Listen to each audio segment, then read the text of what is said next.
Hola con todos, esto es en honor a la verdad y este es su servidor Felipe Santiago Canepa. En esta hora tengo esta enseñanza para ustedes que le he titulado El principio de la disposición y ese principio está registrado en Juan capítulo 9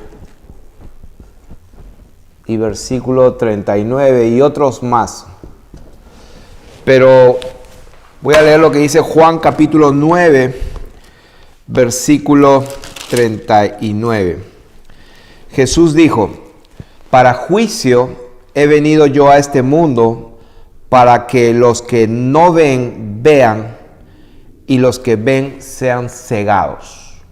Repito, Jesús dijo: para juicio he venido yo a este mundo, para que los que no ven, vean, y los que ven sean cegados. Esto lo llamo el principio de la disposición, y vamos a recorrer las escrituras y al final nos vamos a dar cuenta por qué he puesto este título, y es de que este es un principio dicho directamente por el Señor, que Él vino para traer juicio al mundo. Y la forma en que lo va a hacer es que las personas que no ven, que no entienden, que no comprenden, van a llegar a entender y a comprender y a poder ver. Las personas que están ciegos o en tinieblas, sin entendimiento, Él dice que Él ha venido a este mundo para que los que no ven, vean. Pero la otra parte, la contraparte dice, y para que los que ven sean cegados. ¿Qué significa esto? Esto está hablando del entendimiento de las personas en cuanto a la verdad. Entonces nosotros aquí estamos con el ministerio encargado directamente del Señor Jesucristo para hablar de la verdad. Él es la verdad. Poncio Pilato una vez lo tenía frente a él y le preguntó qué es la verdad. Porque Jesucristo toda su vida lo que hizo cuando estuvo aquí en la tierra con sus discípulos fue declararles y enseñarles la verdad. Él dijo a sus discípulos cuando oraba a Dios al Padre, dijo: Padre, santifícalos en tu verdad, tu palabra es verdad. Entonces sabemos que Dios en el cielo da testimonio, como dice, tres son los que dan testimonio en el cielo: es el Padre, el Verbo que existe con el Padre y el Espíritu de Dios, que es el Espíritu del Padre y es el Espíritu del Verbo que existe con Dios. De manera que, como dice Deuteronomio 6:4, Jehová nuestro Dios, Jehová uno es. Y estamos hablando de cómo nosotros podemos disponer nuestro corazón para poder ver. Por eso dice el principio de la disposición, está dicho, declarado aquí por el Señor Jesucristo, que Él vino al mundo para traer juicio, para que los que no ven, vean, y los que ven sean cegados. Entonces, algunos de los fariseos que estaban con Él al oír esto le dijeron: ¿acaso nosotros también somos ciegos? Jesús le respondió: si fuerais ciegos no tendrías pecado, mas ahora porque decís vemos, vuestro pecado permanece. O sea que los fariseos pensaban que porque tenían la ley de Moisés y tenían el legado de las escrituras, pensaban que ellos no tenían necesidad de conocer la verdad. Tenían a la verdad misma, pero no lo conocieron. La Biblia dice que a los suyos vino y los suyos no lo conocieron, no lo recibieron. Los príncipes de este mundo, si lo hubieran conocido, nunca lo hubieran crucificado, dice las Escrituras. De manera que estamos viendo acá un principio. ¿Y cuál es el principio? El principio de la disposición. ¿Cuál es el principio de la disposición? Que nosotros, sin Él, no podemos entender y no podemos conocer la verdad. Así que la primera disposición para poder entender es hacernos ciegos. Por eso dijo el Señor: para que los que no ven sean ciegos. En otras palabras, tenemos que reconocer que no sabemos. O sea, mientras nosotros tengamos la disposición en nuestro corazón de que existe la posibilidad que nosotros no sepamos bien las cosas tal y cual y que nosotros tenemos necesidad de Dios, que tenemos necesidad, quizás estemos equivocados en nuestra forma de pensar acerca de Dios. Entonces, ese principio de estar dispuesto a reconocer que nos podemos equivocar, que podemos estar pensando cosas que no son exactas y consecuentemente estamos apartados de la realidad y de la verdad de Dios. Ese principio tiene que regir en nuestras vidas para que podamos entender las cosas de Dios. En Primera de Corintios capítulo 3, versículo 18, dice la palabra de Dios este mismo principio, porque queremos establecer este principio, esta verdad, por lo menos con 2 o 3 testimonios. Primera de Corintios capítulo 3, 18 dice: nadie se engaña a sí mismo. Si alguno entre ustedes se cree sabio en este siglo, hágase ignorante para que llegue a ser sabio. Aquí está el mismo principio.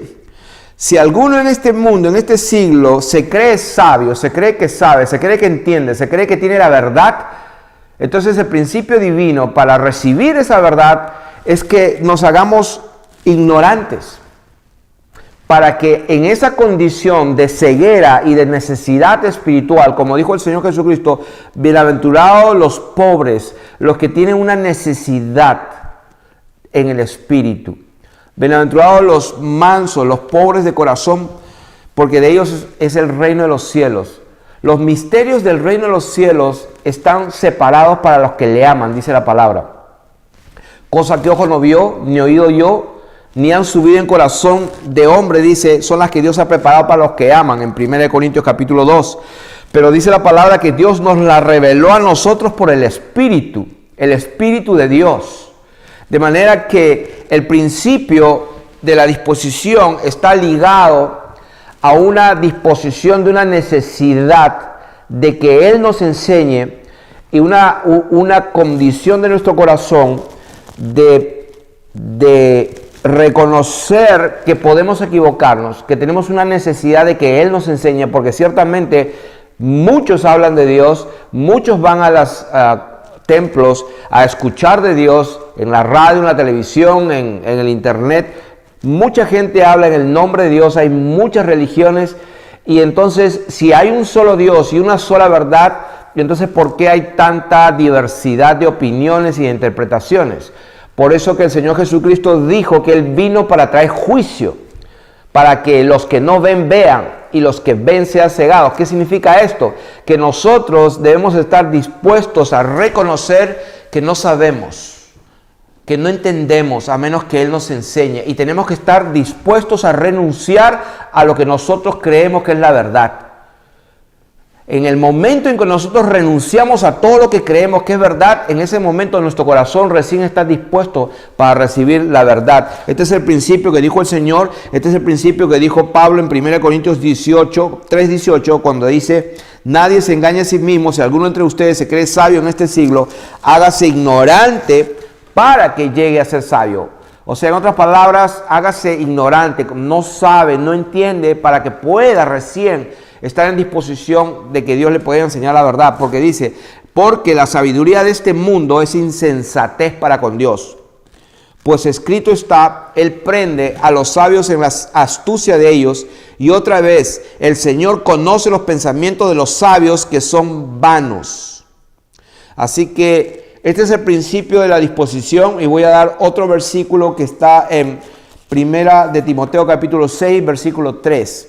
El mismo principio. Si alguno enseña otra cosa y no se conforma a las sanas palabras de nuestro Señor Jesucristo y a la doctrina que es conforme a la piedad, está envanecido, no sabe nada, delira acerca de cuestiones y contiendas de palabras, de las cuales nacen envidias, pleitos, blasfemias, malas sospechas, disputas de hombres corruptos de entendimiento y privados de la verdad, que toman la piedad como una fuente de ganancia. O sea, aquí vemos otra vez reflejado el principio de la disposición, que nosotros tenemos que conformarnos a lo que Él dijo, sin ir ni más allá ni más acá, sino que tenemos que conformarnos a las sanas palabras simples de Jesucristo. De otra manera, no vamos a entender, vamos a estar divagando en pensamientos que no son correctos. Ahora, podemos ver ejemplos prácticos de lo que pasó con este principio en la vida de algunas personas. Por ejemplo, uno de ellos es el famoso Nicodemo. Era un principal entre los judíos, dice la Biblia en Juan capítulo 3. Había un hombre de los fariseos que se llamaba Nicodemo, un principal entre los judíos. O sea, un hombre culto que conocía el hebreo, conocía la Torá, las escrituras. Este vino a Jesús de noche y le dijo: sabemos que ha venido de Dios como maestro, porque nadie puede hacer estas cosas o estas señales que tú haces si Dios no está con él. Entonces ahí está la historia donde el Señor Jesús le dice que de cierto te digo que el que no nace de nuevo no puede ver el reino de Dios. Y él le refutó un poco, le dijo cómo va a ser eso, y entonces le dijo: mira, si tú no naces del agua y el espíritu, no puedes entrar en el reino. Se lo dijo más fuerte todavía. O sea, no puedes ver, le dijo al principio, después le dijo: mira, no puedes entrar. Entonces, el nacimiento del agua y del espíritu es importante. ¿Y a qué se refiere el nacimiento del agua? Ya habíamos explicado eso anteriormente. Es nada más, nada menos que la obediencia a bautizarse, ¿no? Como el eunuco: aquí hay agua, ¿qué impide que yo sea bautizado? Le dijo Felipe después de predicarle a partir de Isaías, llegó hasta el Evangelio de Jesucristo y le dijo: aquí hay agua. Entonces la Biblia dice que Dios dio y derramó su Espíritu Santo a los que le obedecen. O sea que Pedro, siguiendo las instrucciones del Señor, cuando dijo: vayan por todo el mundo, prediquen el Evangelio a toda criatura, el que creyere y fuere bautizado será salvo. Entonces, como vemos en muchas partes de las Escrituras, en el libro de los Hechos, la obediencia del bautizarse en el nombre de Jesucristo en agua es nacer en el agua. Y nacer en el Espíritu ya es algo que le corresponde a Dios, es algo sobrenatural, porque no proviene de algo carnal, de algo humano.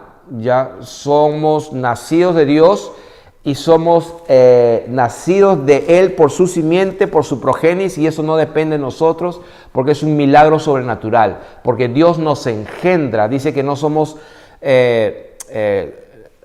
hijos de Dios por voluntad de carne o de varón, sino de Dios, porque Dios es el que nos engendra, y eso es lo que se llama el nacer del Espíritu. Pero cuando uno nace, el Espíritu tiene un propósito.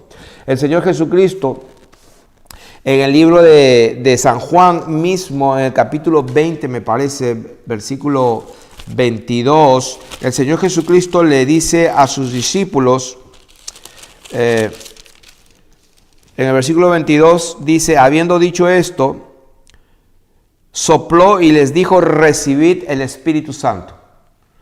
O sea, Jesucristo, cuando Él resucita, se aparece a sus discípulos y les dice: paz a vosotros, como me envió el Padre, así también yo los envío. Lo que estamos hablando de la gran comisión: como me envió el Padre, yo los envío. Y habiendo dicho, sopló y les dijo: recibid el Espíritu Santo. Cuando Él sopla, ellos reciben el Espíritu Santo. Quiere decir que el Espíritu Santo es el Espíritu de Jesucristo, porque Él está soplando y le dijo: reciban el Espíritu Santo, porque el Espíritu de Jesucristo Él lo suministra, lo entrega, lo proporciona, como dice Filipenses capítulo 1, versículo 19, cuando Pablo decía que por vuestra oración y la suministración del Espíritu de Jesucristo, Él sería bendecido.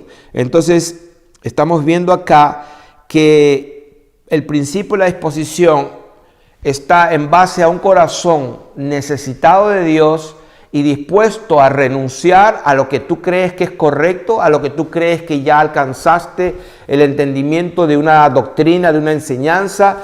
En el momento que tú crees que ya eso es lo que es, que Dios te lo dio, que Dios te lo reveló, en ese momento te limitaste delante de Dios, porque Dios tiene infinita sabiduría.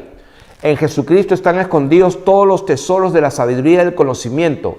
Oh, profundidad de la sabiduría y de los misterios de Dios. Cuán insondables son tus caminos e inescrutables son tus juicios, dice la palabra. De manera que el conocimiento de Dios es infinito, y cuando nosotros recibimos un entendimiento de algo que puede ser verdadero, pero en el momento que ahí creemos que tenemos la verdad completa, en ese momento se nos corta la luz del cielo para quedarnos en esa posición. De manera que la verdad de Dios es progresiva. Si bien es cierto, es una y absoluta, pero a la misma vez es progresiva. La Biblia dice en el Salmo, la suma de tu palabra es la verdad. Jesucristo es la verdad, Jesucristo es Dios. Y Él nos revela su palabra por medio de su propio Espíritu. Y eso es lo que estamos enseñando, que el principio de la disposición está ligado a dos cosas: a una renuncia de nosotros voluntaria de ignorancia, de una necesidad de que Él nos enseñe su palabra. Es una disposición del corazón humano de renunciar a lo que tú crees que sabes. Entonces allí se cumple lo que dijo Jesús: para juicio he venido, para que los que no ven, vean. Entonces el Señor recién puede derramar de su Espíritu. Entonces en Lucas, por ejemplo, capítulo 24, verso 45, después que resucita, se le aparece a sus discípulos y les dice, como vimos acá, reciban el Espíritu Santo, pero también en Lucas 24, 45, la palabra de Dios dice que Jesús se les aparece y les abrió el entendimiento para que comprendiesen las Escrituras. Ahora, cuando Jesucristo, nuestro bendito Señor, les abre el entendimiento a los discípulos, lo dice ¿para qué? ¿Cuál es el propósito? Lo dice en Lucas 24, 45, para que comprendiesen las Escrituras. En otras palabras, para que comprendiesen la verdad, para que lo comprendiesen a Él, para que lo conozcan a Él. ¿Y cómo lo hace? A través de su propio Espíritu. Esa es la manera que el Señor nos abre el entendimiento, y eso también está registrado en Primera de Corintios. Como habíamos leído, dice en Corintios 2, dice que Dios nos la reveló a nosotros. Capítulo 2, versículo 10. Antes, como está escrito, cosas que ojo no vio, ni oído yo, ni han subido en corazón de hombre, son las que Dios ha preparado para los que le aman. Pero Dios nos la reveló a nosotros por el Espíritu, porque el Espíritu todo lo escudriña aún lo profundo de Dios. Versículo 12 dice, y nosotros no hemos recibido el Espíritu que proviene del mundo, sino el Espíritu que proviene de Dios, para que sepamos, para que entendamos lo que Dios nos ha concedido. Entonces estamos viendo aquí un principio elemental, que es que Dios nos enseña su naturaleza, su palabra, sus planes, su propia persona a través de su Espíritu Santo. Ahora, en Gálatas dice la palabra del Señor en capítulo 3, que Gálatas capítulo 3, cómo es que ellos recibieron el Espíritu. Entonces el Espíritu de Jesucristo se recibe. Versículo 2 del capítulo 3 de Gálatas. Esto quiero saber de ustedes: ¿recibisteis el Espíritu por las obras de la ley o por el oír con fe? Dice, tan necios sois, habiendo comenzado por el Espíritu, ahora vais a acabar por la carne. Tantas cosas habéis padecido en vano, si es que realmente fue en vano. Aquel pues que os suministra el Espíritu. Aquí es el Señor Jesucristo el que suministra el Espíritu. Por eso dice Filipenses 1:19, suministración del Espíritu de Jesucristo. Y aquí en Gálatas 3, capítulo 5 dice, aquel pues que os suministra el Espíritu y hace maravillas entre ustedes, ¿lo hace por las obras de la ley o por el oír con fe? Así que estamos hablando aquí de que el Espíritu de Dios es suministrado, es entregado, es impartido por Jesucristo, y que nosotros lo único que podemos hacer es recibirlo. El Espíritu de Dios se recibe. Entonces, vamos a ver la vida de Saulo de Tarso en el libro de los Hechos, cuando se cumple este principio de la disposición de una manera media forzada. Ya sabemos que Saulo consentía la muerte de los cristianos. Era un hombre culto, preparado, conocía las Escrituras, la Torá, los profetas y los salmos, pero no conocía al verdadero Dios. entonces este queda ciego. Y entonces dice la palabra de Dios, por ejemplo, en Hechos capítulo 19, dice la palabra de Dios que él queda ciego. Dice, entonces Saulo se levantó de tierra y abriendo los ojos no veía a nadie, así que llevándole por la mano le metieron en Damasco. Se quedó ciego y estaba a disposición de la gente porque no podía ver.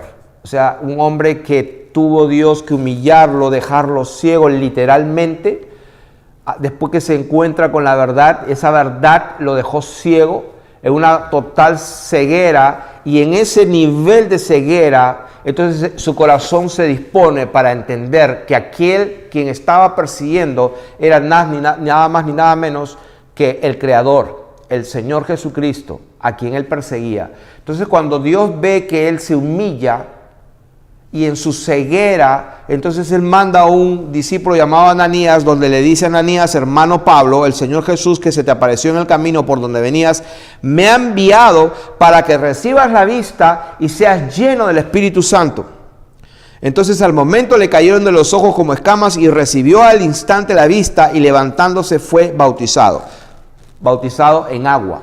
Pero antes de ser bautizado en agua, Ananías le dijo que el Señor le había enviado para que reciba la vista. ¿Qué dice la palabra o este principio en Juan 9:39? Que Él vino al mundo para juicio, para que los que no ven, vean. Y en este caso, el Señor envía a Ananías para que ponga las manos sobre el hermano Saulo. Le dijo hermano por primera vez, porque Dios lo engendra en ese momento y lo hace un hijo de Dios. Cuando está escrito, me ha enviado para que reciba la vista y seas lleno del Espíritu Santo. Entonces, cuando Pablo recibe la llenura del Espíritu Santo, dice la Biblia, ahí nomás en el siguiente versículo, enseguida predicaba a Jesucristo en las sinagogas, diciendo que este era el Hijo de Dios. O sea que casi milagrosamente Dios le hace una transformación mental en su entendimiento para que predicara a aquel a quien había estado persiguiendo y combatiendo a través de la persecución contra los hijos de Dios, contra los discípulos. Se convierte en un heraldo de la predicación y aún las gentes que estaban ahí en Damasco, dice, pero Saulo mucho más se esforzaba y confundía a los judíos que moraban en Damasco, demostrando que Jesús era el Cristo. O sea, él recibió la llenura del Espíritu Santo y inmediatamente, enseguida predicaba a Jesucristo. Versículo 20, y en el versículo 22 dice que demostraba que Jesús era el Cristo y confundía a los que moraban allí en Damasco, porque él estaba yendo a Damasco. O sea que él empezó con un entendimiento y empezó a predicar directo. ¿Por qué? Porque el Espíritu Santo fue derramado sobre él. ¿Qué estamos hablando? Estamos hablando de que para que este principio de la disposición se cumpla en nosotros, primeramente tenemos que renunciar a lo que nosotros creemos que sabemos. Simple como eso. A veces hay muchas doctrinas y muchas enseñanzas que tienen diferentes matices y unos creen una cosa, otros creen otra cosa, que las lenguas no las lenguas, que hay que guardar las fiestas, no hay que guardar las fiestas, que qué sé yo, que los milagros eran para antes o para ahora, que Jesús solamente es un profeta, no que es Dios, que son tres personas. Hay tantas cosas que la verdad no sabemos. Y mientras nosotros pensemos que sabemos y que sabemos cómo es la cosa, en ese momento estaremos ciegos. De manera que si nosotros queremos recibir la revelación de Dios, no hay otra manera de recibirla sino solamente por su Espíritu Santo. Eso es lo que dice la palabra de Dios, que las cosas de Dios se reciben por el Espíritu Santo. Por ejemplo, en Romanos capítulo 8, lo dice de esta manera. En Romanos capítulo 8, versículo 9, dice: mas vosotros no vivís según la carne, sino según el Espíritu, si es que el Espíritu de Dios mora en vosotros. Y si alguno no tiene el Espíritu de Cristo, dice la Biblia, no es de Dios. O sea, esto es bien serio, es bien delicado, porque la vez pasada estuve enseñando que porque hace 2000 años o cerca de 2000 años, un emperador romano cristianizó a todo el mundo conocido, y hasta el día de hoy, 2017, se cree que toda la humanidad o la mayoría es cristiana. Eso no significa de que sean de Dios. Y no lo digo yo, lo dice la Biblia. Dice que si el que no tiene el Espíritu de Dios morando, dice, no tiene a Dios. ¿Dónde está eso? Romanos capítulo 8, versículo 9. Dice, y ustedes no viven según la carne, sino según el Espíritu. Si es que el Espíritu de Dios mora en ustedes, y si alguno no tiene el Espíritu de Cristo, no es de él. Cuando el Espíritu de Dios mora en nosotros, no practicamos el pecado. ¿Por qué? Porque Jesucristo pagó el precio e hizo un nuevo pacto. Esa palabra pacto es una palabra que tiene el mismo significado de testamento. La misma palabra en griego, pacto y testamento, se usa la misma palabra y significa un convenio, un tratado, un contrato. Cuando Jesús hizo un nuevo pacto con la casa de Israel y con la casa de Judá, estamos hablando con el pueblo de Dios, porque eso representa a todo el pueblo de Dios. Ese nuevo pacto establece que Él iba a poner sus leyes y su palabra ya no escritas para cumplir, sino que las iba a poner en nuestra mente y en nuestro corazón. ¿Qué es eso? Eso simplemente es el Espíritu de Dios que se mete en nosotros, que nos lo imparte, nos lo suministra, y lo único que podemos hacer nosotros es humillarnos y recibirlo. No hay otra forma. No hay una forma de recibir, sino tan solamente con una disposición del corazón y ser obedientes al Señor. La palabra de Dios dice que Dios ha derramado su Espíritu Santo a los que le obedecen. Eso lo hemos enseñado varias veces. Vamos a ver dónde está para decir, para citar la escritura dónde se encuentra eso. Dice en el capítulo 5 del libro de los Hechos, versículo 32. Hechos 5:32 dice, y nosotros somos testigos suyos de estas cosas, y también el Espíritu Santo, dice, el cual ha dado Dios a los que le obedecen. O sea que Dios da, suministra, imparte, y nosotros lo único que podemos hacer es recibirlo. Entonces en Romanos capítulo 8 dice, si es que el Espíritu que levantó de los muertos a Jesús mora en ustedes, el que levantó de los muertos a Cristo Jesús también vivificará vuestros cuerpos mortales por su Espíritu que mora en vosotros. O sea, el Espíritu de Jesucristo mismo es el que va a resucitar nuestros cuerpos algún día. Así que la Biblia dice que si vivimos conforme a la carne moriremos, mas si por el Espíritu hacemos morir las obras de la carne, viviremos. O sea que los que son guiados por el Espíritu de Dios no andan conforme a la carne. Dice, porque todos los que son guiados por el Espíritu de Dios, estos son hijos de Dios. Y en el versículo 9 decía que si alguno no tiene el Espíritu de Jesucristo, no es de él. Y en el versículo 14 dice, todos los que son guiados por el Espíritu de Dios, estos son hijos de Dios. Eso es lo que le dijo a Nicodemo, que tenía que nacer del agua, o sea, que obedecer. Y luego, como dice Hechos 5:32, que Dios entrega, suministra su Espíritu a los que le obedecen. Pero eso ya no nos corresponde, ya no tenemos potestad, no tenemos parte ni suerte en ese asunto, solamente depende de Dios, porque Dios dice, ustedes no son los que me eligen, yo los elijo a ustedes. O sea que no es del que quiere ni el que corre, sino de Dios que tiene misericordia. Es Dios del que elige, como dice la palabra de Dios cuando Rebeca estaba embarazada de Jacob y Esaú. La Biblia dice que estaban aún en el vientre, no habían hecho ni bien ni mal, pero para que se cumpliese el propósito de Dios conforme a la elección de Él, dijo el Señor que el mayor servirá al menor. O sea que es conforme a lo que Dios elige y no como nosotros querramos. Entonces el versículo 15 dice, pues no habéis recibido el espíritu de esclavitud para estar otra vez en temor, sino que habéis recibido. Repito, lo único que queda ante el Espíritu de Dios es recibir. Dice, sino que habéis recibido el espíritu de adopción por el cual clamamos Abba. Abba es una palabra en hebreo que significa papá, papito, papito Dios. Entonces, el mismo Espíritu dice que da testimonio a nuestro espíritu de que somos hijos de Dios. El mismo Espíritu da testimonio a nuestro espíritu de que somos hijos de Dios. Así que ahí está lo que dice la palabra de Dios. Quería decir que esta experiencia del principio de la disposición se cumplió en la vida de Pablo. La vida de Nicodemo no lo sé, pero se lo dijo el Señor Jesucristo. Entonces, vamos a ver cómo es que el Espíritu Santo da ese testimonio. Juan capítulo 14, versículo 15 dice: si me amáis, guardad mis mandamientos, y yo rogaré al Padre y os dará otro consolador para que esté con ustedes para siempre. El Espíritu de verdad, al cual el mundo no puede recibir porque no le ve ni le conoce, pero vosotros le conocéis porque mora con vosotros y estará en vosotros.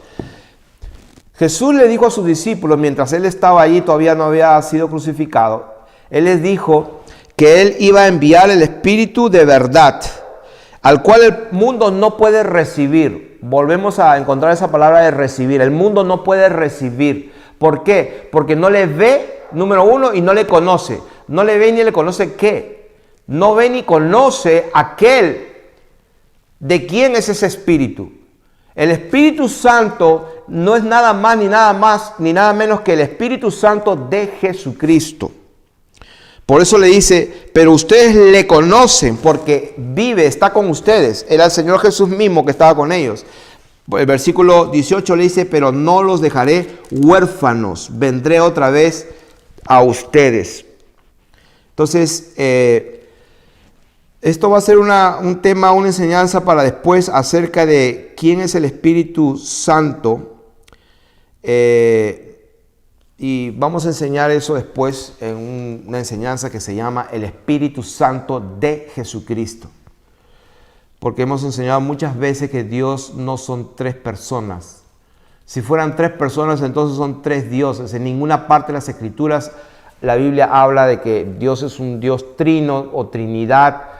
Ese es un error total porque, repito, si nosotros no estamos aplicando este principio, vamos a seguir con esa idea de que son tres dioses en uno solo. Y como no entendemos, eso es un misterio.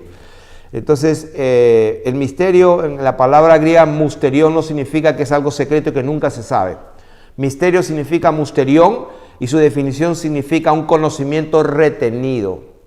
Está retenido, pero que Dios lo entrega. Jesucristo dijo a sus discípulos, a ustedes les es dado a conocer los misterios del reino de Dios, pero a los demás no. ¿Por qué? Porque tienen ojos y no ven, tienen oídos y no oyen. Su corazón está endurecido, porque creen que saben. Pero ustedes, manada pequeña, al Padre le ha placido daros el reino. ¿Y quién es la manada pequeña?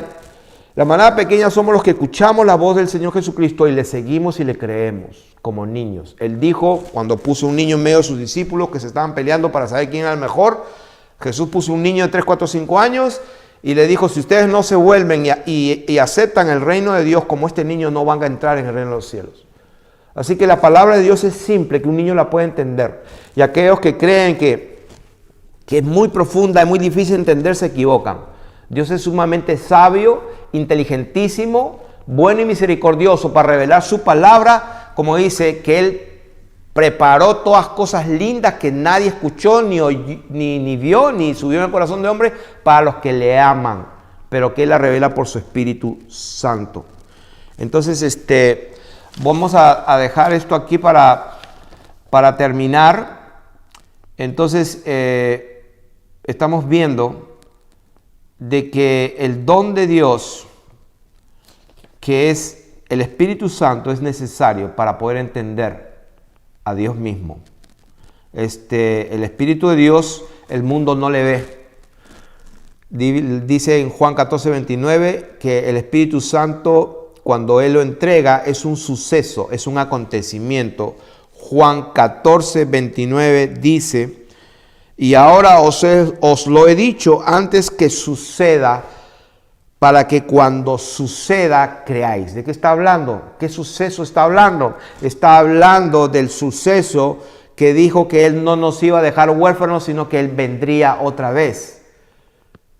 Porque el Espíritu de Él lo iba a derramar. Por eso dijo Él que Él iba a venir otra vez. Entonces le dijo Judas, no el Iscariote, Señor, ¿cómo es que te manifestarás a nosotros y no al mundo? Jesús le dijo, el que me ama, mi palabra guardará, y mi Padre le amará, y vendremos a él y haremos morada con él. El que no me ama, no guarda mis palabras. Y la palabra que habéis oído no es mía, sino la del Padre que me envió.